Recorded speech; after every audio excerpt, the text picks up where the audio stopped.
Welcome back to part 2 of the Cryptozoology and Bigfoot presentation that happened in Salt Lake City, Utah on the 4th through the 7th of September 2013.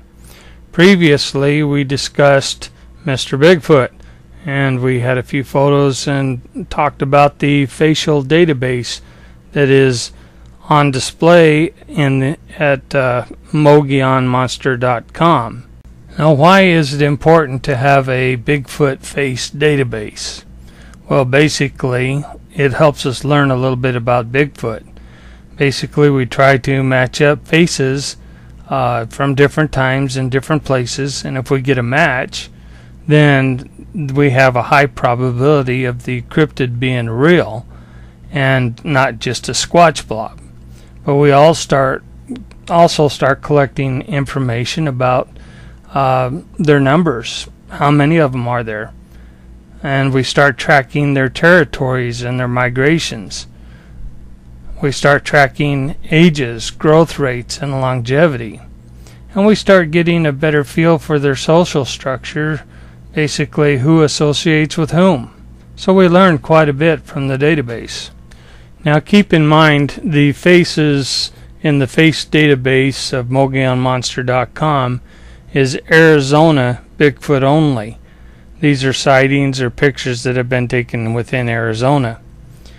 I have not created a national database yet. However, if there are people interested, then follow the following procedures and we will start a national face database. Okay, now that we're getting a handle on what Bigfoot looks like, what else do we know about Bigfoot? What else can we learn from the information that we've been gathering over the years? Let's start with the item or the evidence that is most commonly left by Bigfoot. Those are footprints. So what do we learn from Bigfoot footprint castings? Well, one thing we find out very quickly is one size does not fit all.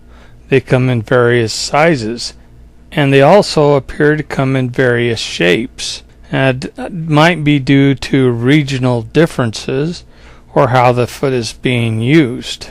And in some cases, the footprint looks very human-like with slanted toes. However, there seems to be a mid-tarsal break in the center instead of an arch.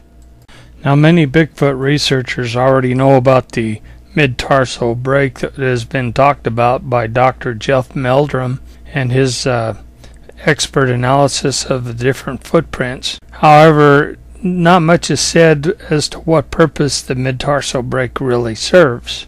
You know, it looks like to me that the foot is a little bit different than the human's. The human's foot is basically locked in the arch and cannot flex. But in Bigfoot, the mid-tarsal break allows the foot to be slightly curled, which can be used along with toes that might be able to grip a little better than ours to be able to steady themselves on uneven ground such as rocks, boulders, or logs, thus allowing them to move through the territory a whole lot easier and smoother than we can as humans.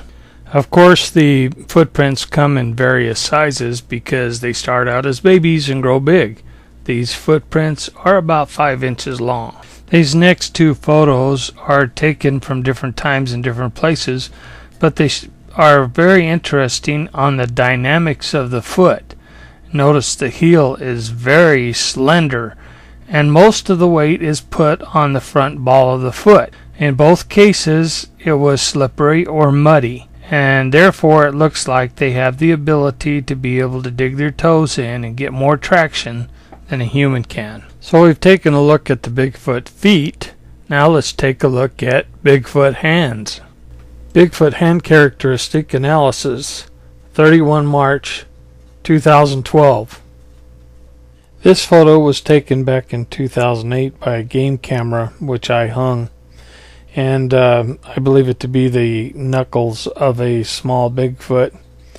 And I made a comment about the armor plating on the knuckles, and somebody come back and said, well, is this an armadillo?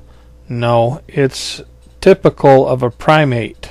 When I say primate, I mean not all primates.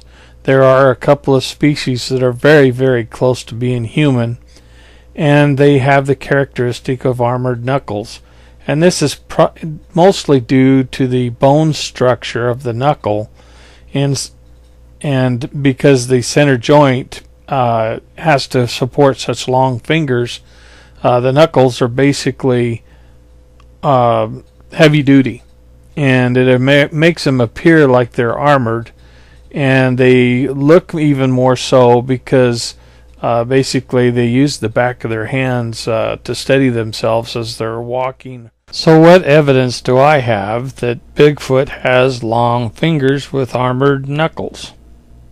Again, we go back to game camera footage where Bigfoot was playing with my camera, and I captured a hand. Now, a lot of people say that this hand is an optical illusion, but it's not so, because 6 miles away and about a month later, I found a handprint in the mud that verifies that the hands are long and slender.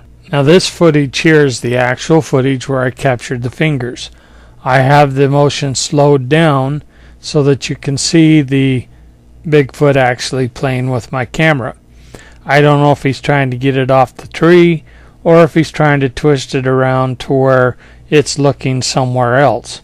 Right now I have it looking down a trail, and he might wanted to use that trail and therefore was trying to move the camera around the tree.